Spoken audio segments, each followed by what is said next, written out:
Each year on the morning of the 24th of August, I'd wake up in my childhood room in Kyiv full of anticipation. I'd get out of bed, run up to my balcony that overlooked Institutska Street, and look outside. For a bit, I'd watch the cars go by. People walk up and down the street, and trees gently move in Kyiv's summer breeze. A few meters down, I'd notice the police start cordoning off the part of the street closest to Kyiv's central square Maidan for the big celebration, Ukraine's Independence Day. Together with my parents, I'd get ready and get out of the flat. We'd make a plan about how to get to a good place where we could watch the events unfold on our city's central street Khreshchatyk and make our way there. Kids, adults, grandparents, all in their best outfits would fill the streets around Maidan. Everyone would spend the day celebrating. I remember that I always found it amusing that our independence was just a year older than me. I'd turn 13 and Ukraine would celebrate its 14th Independence Day. I'd turn 20 and Ukraine would celebrate its 21st year of freedom. Now that I'm 31, Ukraine's independence is 32. But as Russia started bombing peaceful Ukrainian cities, occupying Ukrainian lands, and killing our people, I started asking myself more questions about Ukraine's age. Was Ukraine really 1 year older than me? Or was there a whole history of independence that I simply did not know about? Yes, I knew about the Cossacks, the Zaporizhian siege, and anecdotally, a few things about our fight for freedom, both under the Russian Empire and the Soviet Union. But as it turns out, there was more to Ukraine's history of independence than just that. I'd only sadly learn more about it when knowing our history would become a matter of survival for me. So I've decided for myself that I'd never call the 24th of August Ukraine's Independence Day again. From now on, I'd call it Ukraine's renewed Independence Day, because it was the day Ukraine became free, not for the first time, but yet again. This is a special season of Ukrainian Spaces, a podcast elevating diverse Ukrainian voices and explaining Ukraine to the world.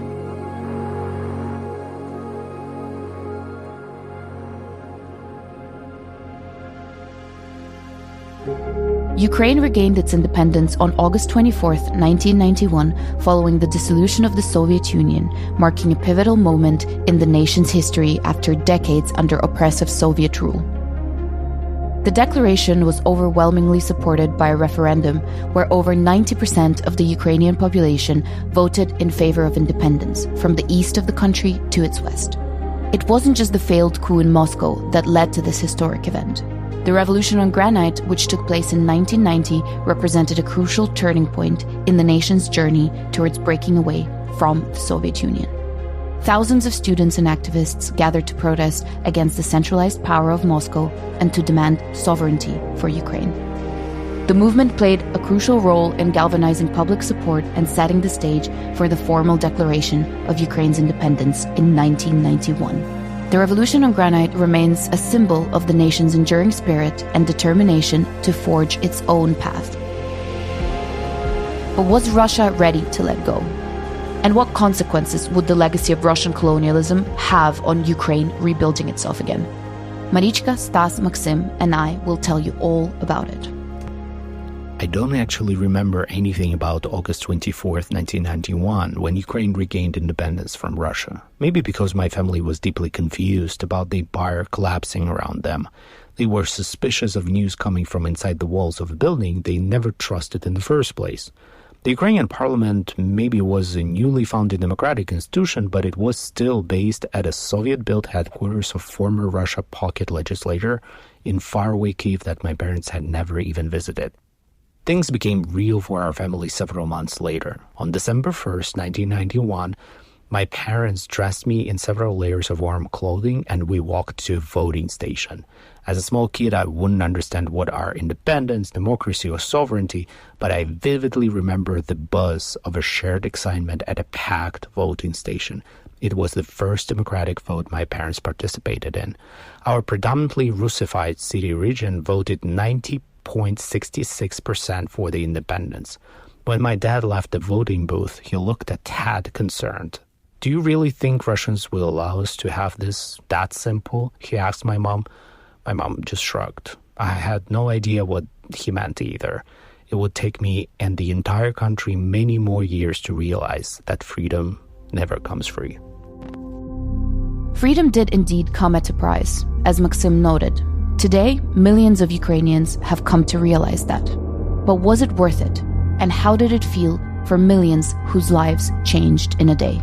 Here's Marichka's family's memories. People lived way better in the Soviet Union than after its collapse, a prevalent thought. I heard it too many times from foreigners, especially when discussing the independence of Ukraine and other countries. Honestly, my mother's family lived pretty well during the Soviet times. They bought expensive household appliances and furniture and traveled to buy clothes in Yugoslavia and Czechoslovakia. My mother and her sister spent their summers near the sea in Crimea and Abkhazia, part of Georgia occupied by Russians now too. They never complained. In 1991, after the USSR collapsed, they lost all their savings, and of course they struggled financially. The 1990s were tough, but for my mom and her family, achieving independence and freedom felt so right that they never questioned it. They never had any doubts. They identified themselves as Ukrainians and finally got an opportunity to live in their own country. The only thing my mother still regrets is that they didn't buy a car in the times with the Soviet rubles they saved. Now, everything is lost. Everything else was worth it, just as it is now, when Ukrainians are fighting to be Ukrainians and to live in their country. Stuff like money and material wealth is less important. A couple of months back, I sat down to write an Instagram post about Ukraine's revolutionary spirit. Ukraine had witnessed so many revolutions, I had witnessed so many revolutions, that I simply had to tell others about them. To tell people that this drive to fight for freedom and fairness that many were seeing today was simply something that was part of our upbringing. Freedom did indeed, as Maksym says, and as history has shown, not come free. But there was one revolution that I always overlooked because I knew very little about it until a few years back. It was the Revolution on Granite, led by the students right before Ukraine became independent again on the same central square that would become synonymous with Ukraine's spirit of resistance. The students who led this movement believed in a brighter future for their country. The revolution was a testament to the unwavering spirit of Ukrainian youth, their passion and their commitment to a democratic Ukraine free from oppressive Soviet rule. As I began to research and learn more about this revolution, I was deeply moved by the stories of courage, resilience, and sacrifice. The students endured harsh conditions, faced intimidation and threats, yet they stood their ground, united in their cause. That's when I realized the importance of learning, acknowledging, and honoring all the chapters of Ukraine's history, big or small. Each revolution and each movement has shaped our nation's identity and defined our collective journey towards freedom and independence. Independent Ukraine is the only kind of Ukraine I've ever known. Everything before independence felt like history to me, something from family stories and school books. Growing up in the late 90s and early 2000s, I never felt that Ukraine was, quote-unquote, a young country. Instead, I felt that, unlike every other generation of my family, I was lucky to be born after history, after Ukraine finally got its freedom. I guess I always took independence for granted, always assuming our struggle had finished in 1991, and that independent Ukraine will exist forever. Obviously, it all changed in 2014, when Ukraine faced an existential threat from Russia again. I never wanted to relive history, especially the history of Ukraine's struggle for freedom. But I guess history doesn't ask our permission to storm back into our lives and turn everything upside down, especially if the world has failed to learn lessons from its last great war. Why did Ukraine have to fight for its freedom so often? Why did Russia try to erase us over and over again? And why did the rest of the world ignore all the signs of Russian colonialism for such a long time? We got on a Zoom call to discuss this. Last episode, we spoke about Chernobyl and the way that it catalyzed the movement for freedom in Ukraine and reignited the spirit of resistance in thousands of Ukrainians across the country, which we've seen on so many occasions since. But now we're in 1991. Ukraine has become newly independent. For as long as many of us could remember, this was always called Independence Day, but really it was renewed Independence Day for us. So I wanted to start by asking all of you, and whoever wants to go first, please feel free. Why was it renewed independence? And when was the first time that you realized that this was just the latest independence in Ukraine's history from the control and oppression of Russia? I think even since we were little, there was a bit of mythology. Because remember, we always had these news reports every 24th of August featuring a young Ukrainian who's of the same age as Ukraine. You know, it was like a 10-year-old Ukrainian or 20-year-old Ukrainian. I think they would do it up until the genocide started. And there was even this internal mythology that it's a young nation, it's a young country that just happened to be out of a debris of an empire, and it has to figure out who they are, what they stand for, what their future is. And I think as a child, I was also believing that as the rest of the country, because there was a lack of basic knowledge about where we come from and what's our history. And the problem is that this is the direct result of colonialism that completely erases generation after generation the feeling of belonging that you are here and there were generations of people of your ancestors living on the same land. And only when I start self-educating myself, I think I've realized that no, this is not even the first time Ukraine formally declares independence, right? There was a time in 1918. There was not the first time that Ukraine has statehood. Ukrainians had statehood centuries before, even when Russia became a thing. But this knowledge was stolen from us to the point that the majority of us believed that we're indeed something super new, super young, and there was nothing before us, just Russians, bringing us up to civilization and teaching us how to be. Yeah. And I think this is our opportunity to talk about Russian colonialism in this episode, because this was again our renewed attempt to free ourselves of that control. And I think what's important to note and connect with what Maksym is saying is that the way that Russian colonialism works is that as a tool, they tried and have tried for so many times in so many different contexts to erase the differentiation between Ukrainians and Russians in general. So to say that we're one people, we have one history, we're connected, and we can never be disconnected, and we can never, Ukrainians can never be separate from Russians. And that is why they've justified a lot of what they've done in Ukraine and in other places as well. But particularly with history, it's been, for me, since the full-scale invasion, really interesting to peel back and look back at a lot of the information that I didn't know before. And I stopped going to school in Ukraine when I was 13. So I think I also missed a lot of the information that maybe you guys have learned both in school and at university. Like the period that Maksym mentioned, 1918, is so interesting and so fascinating and such a interesting part in Ukraine's history that I never, ever heard about before, to be honest. I mean, I've heard about it before the full-scale invasion, but I never really read about it or took much interest in it. And I was researching the history of the street that I grew up on, and I found out that in 1918, the Bolsheviks came to the left bank of Kiev when Ukraine declared independence in 1918 and started shooting from artillery onto the right bank and killed loads of people and destroyed loads of buildings in an attempt to erase us.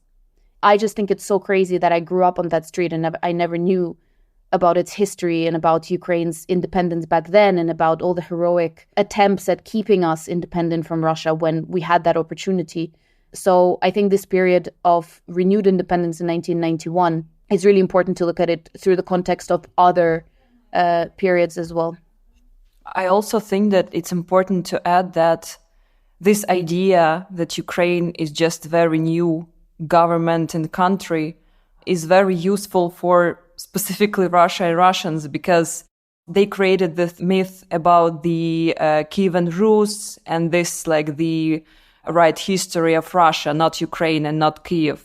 So basically, Ukraine is kind of young and new country, but the real history is behind the Russia, not Ukraine, which is absolutely not true. And it's more easier for them just to support this myth and narrative around Russian history and not around Ukrainian history, of course. Yeah. And Stas, you spoke as well about only knowing independent Ukraine and feeling like everything before that was history. Do you feel differently now? Well, regarding what you said about like renewed independence, I think I have a little bit like a different, I don't know, maybe a reverse realization when I was younger, because I was growing up in a family that like we had a lot of history books. My dad is a little bit like a history nerd. And so he would talk a lot about the Cossack times, the Kievan Rus. And I think I always, since my childhood, I always knew that Ukraine was pretty ancient. Like we weren't suddenly like a new nation, a new state in 1991. And for me, the weirdest realization was the different one. When I started to see that in the West, a lot of people treat Ukraine as this like super young nation. And for me, it was really weird because like my first question is, well, do you guys really believe that before 1991, there was no Ukraine? Like there were no Ukrainians? And I don't know, it just felt very weird to kind of interact with this point of view and realize that this is actually mainstream, Yeah. And maybe that's why also, when Timothy Snyder, I think, recorded those YouTube videos of his classes where he spoke about like Ukraine's history and Ukraine as a nation and things like that. And there was a lot of like Ukrainians who ran to those YouTube videos and were watching them, and it became super popular. And I think that's how Ukrainians were really, really passionate about those courses that were available for free on YouTube for everyone. And I think that's because it was one of the first times that we heard someone from the West actually talk about the fact that our history didn't start in 1991 and that we didn't just start doing what we're doing. And so I think it's just almost this like feeling of a moment where we felt like what we've been saying for a long time maybe was acknowledged in some way. And there's obviously a lot still to do. And Maksym and I talked about this for the past however many seasons, but Ukrainians have been talking about a lot of the points around our long history of fighting against Russia and our long history of wanting to be free, that do you guys think we're finally being heard? There's a long pause for everyone listening. People are thinking. I really felt when you told about this effect that Timothy Snyder's lectures had on Ukrainians. It was a very precise moment of thank you. At least somebody from the outside is talking about it, because in a lot of times Ukrainians felt like these radicals, nationalists maybe, speaking about this ancient history, while the media establishment, the academics, were all speaking of Ukraine as this young developing nation. So it was really a liberating, I think, moment for a lot of us. And maybe, Maksym, you can talk to this as well. And I think partially this was also caused because everyone was so excited about Russia after 1991 and nobody really cared about Ukraine. That has led to a lot of misconceptions and issues that we're experiencing right now and have experienced since 1991. And Maksym, you were talking earlier when we were preparing for the episode about, I called it this kind of naivety and positivity and whatever the West had towards Russia, but you said something slightly different. I disagree that it's about being naive, because all those decisions, especially in the beginning when Ukraine was forced into many international treaties to give up nuclear arms, to tie itself to Russia with security guarantees and treaties and everything else, with the pressure from the rest of the world community, I think it wasn't because the rest of the community was naive that Russia overnight became something else, that centuries of that oppression towards Ukrainians will just disappear. I think it came out of place of always treating Ukrainians and the rest of Eastern Europeans and the rest of people who suffered from Russian imperialism and colonialism as a second-class humans. And they would not just value our security, our lives, our future as much as it would value Russians, because Russia was an equal empire in their views of these establishment circles. But I think things have changed dramatically. And of course, part of the reason how colonial empire operates, it erases history, right? Literally destroys archives, rewrites history, hijacks the narratives. And Russia has been exceptionally successful at doing that. And it will take many years for people to learn the actual history. And some people do not even care about the history that much. However, I think what changed is that people felt that Ukraine and Ukrainians are not new, because if people are sacrificing everything, including their lives, to stand up for their land, to stand up for their values, for their identity, it means that it's not something new. It means that people carry something ancient, something that they all feel maybe on even instinctive level. And this resistance cannot be brought overnight as well. So when people saw that resistance, and they're seeing now, on this fundamental level, they understand that this comes from really deep place. People would not do that if they were just, 30 years independent, not realizing who they are. And I think that's where things have changed dramatically. And that's where people understand probably what all Ukrainians say about themselves, and what they ready to sacrifice is just much more important and much more ancient than what Russia is trying to tell the rest of the world. Yeah. When you were talking about, all the treaties and all the things that happened after Ukraine became independent, I was thinking about, we've all heard this before many times. This is like the reason why we're doing this and have been doing a lot of our public facing work. But, we've felt sometimes resistance to the concept that the Soviet Union was just part and parcel and continuation of the Russian colonial project, because there's this misconception, obviously, that the Soviet Union is like everyone was free and equal and happy-clappy and held hands and loved each other. But I think if you look at the specific period after Ukraine's renewed independence, and not just Ukraine's, as you said, other people colonized by Russia, you can't help but ask yourself a question. Why was it then, if Soviet Union wasn't the continuation of Russian colonial empire, why was it that Russia, after its fall, inherited the nuclear weapons and a lot of the other power tools in the arsenal of the Soviet Union? Why was it that we had to give ours up and they could still keep it if they're not the ones who were in control? Like, why were they the ones who were in charge of negotiating the way that everything happened after 1991? If they weren't actually the ones controlling us for all this time since the Bolsheviks came and took over power. And so it's just quite interesting to look back at it now, right? And be like, to us, it seems so obvious. And I feel like to a lot of people who will be listening to this as well now, it will seem so obvious. But for a really long time, for a really, really long time since then, people completely overlooked it. I remember the speech of George Bush in 1991 when he made this very famous speech, Kiev Chicken, and about the democracy in Russia and how they supported Gorbachev and everything. I remember one thing.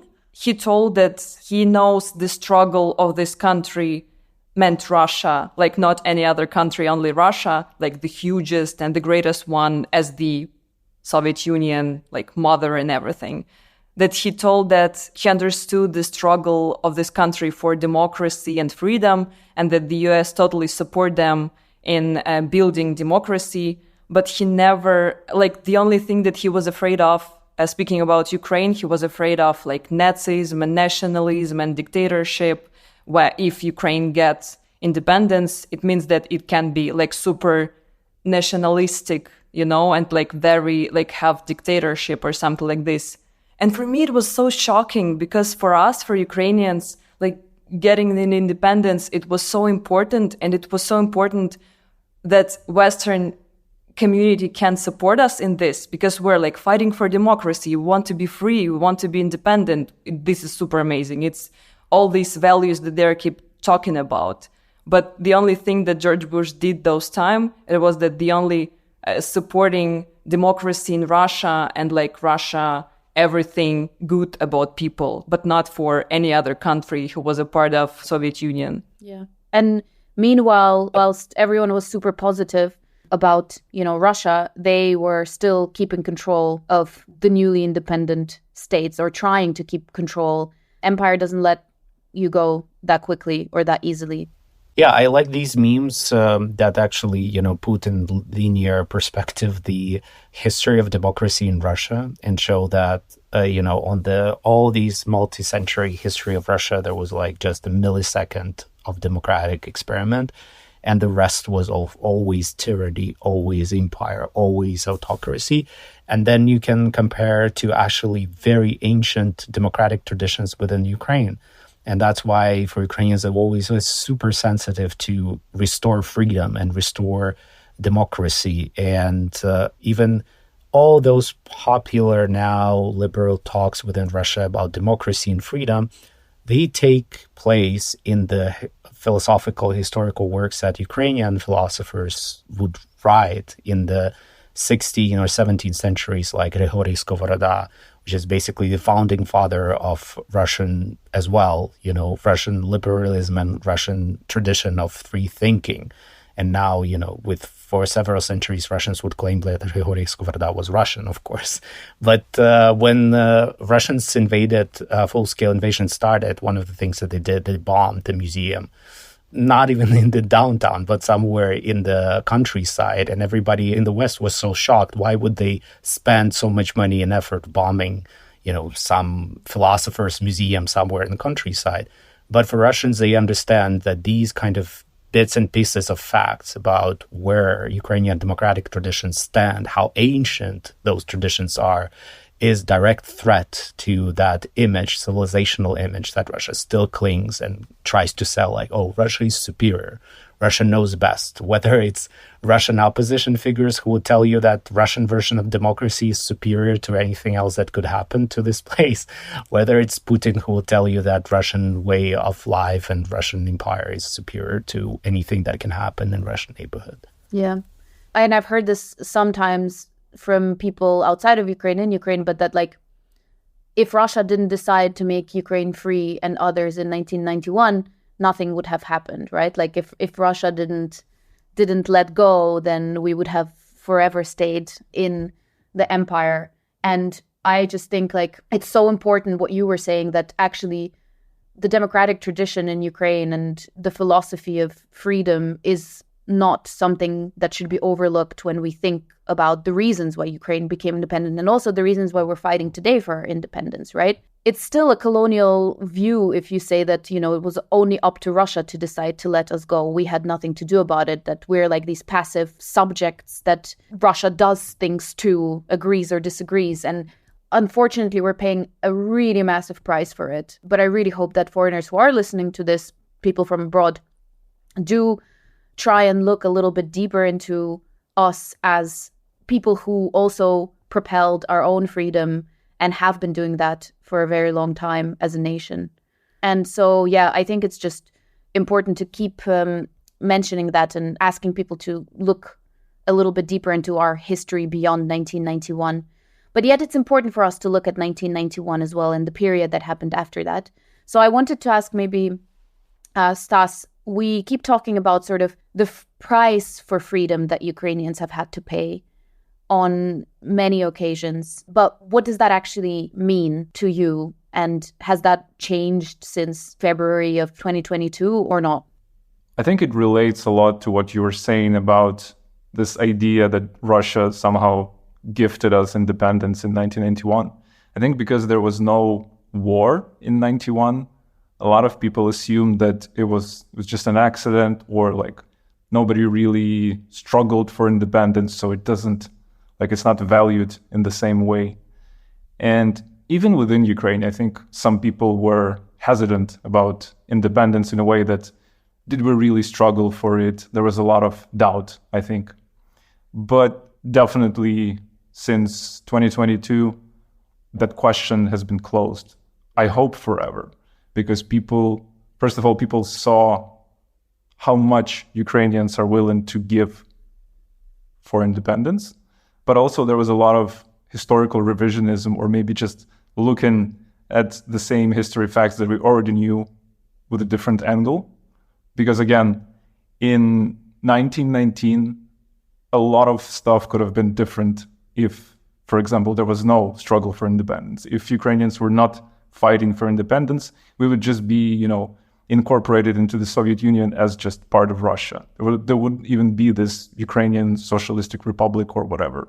And I think that all these building blocks that actually demonstrate how Ukrainians have been given a lot of things in exchange for independence, this has become more illustrative after 2022. Yeah. Marichka? It's the same question. I just wanted to hear what you all thought about essentially this whole conversation that we started this with, which is that Ukrainians have had to pay a lot for our freedom, and we keep doing that today. And that price keeps changing, I guess. I think that with the beginning of the full-scale, actually even earlier, since 2014, when Russia invaded first time and occupied Crimea and parts of eastern Ukraine, I think that Ukrainians, they started to realize that all the history that we had with Russia was very problematic with us. And we began this decolonization process. Not all of us, of course, it was not that obvious because we kept speaking Russian with our families and friends, and we didn't realize that much how deep these roots with Russian colonialism and imperialism are, and they're so problematic for us. So I think that we began this way of decolonization for us, and the beginning of the full-scale invasion, it's kind of the second step or the second part of it, I think. And it's about not only realization of renewed independence of Ukraine and our history and, the richness of our country and culture, but it's also about realizing of who we are, actually. And I think that this is why we keep telling that this is existential war for Ukrainians, because it's not about lands and it's not only about our homes and family. It's also about the right to exist and exist only as Ukrainians and exist as Ukrainian country. And it's really important for us. So I think it's kind of part of the realization of everything, of who we are, of who we should be, of in which country do we want to live. It's all about the same process. I come from the family where some of the family members were taken away, disappeared in Russian repressions. But in the family, was deeply traumatized by this. So we never discussed much of the politics or anything. But I remember when I was a little kid and renewed independence came, lots of my grandparents were really skeptical about it. And they would say stuff, well, that's not going to be good. Nothing good will come out of it. And not that much, not because they were fervent communists and they loved Russia.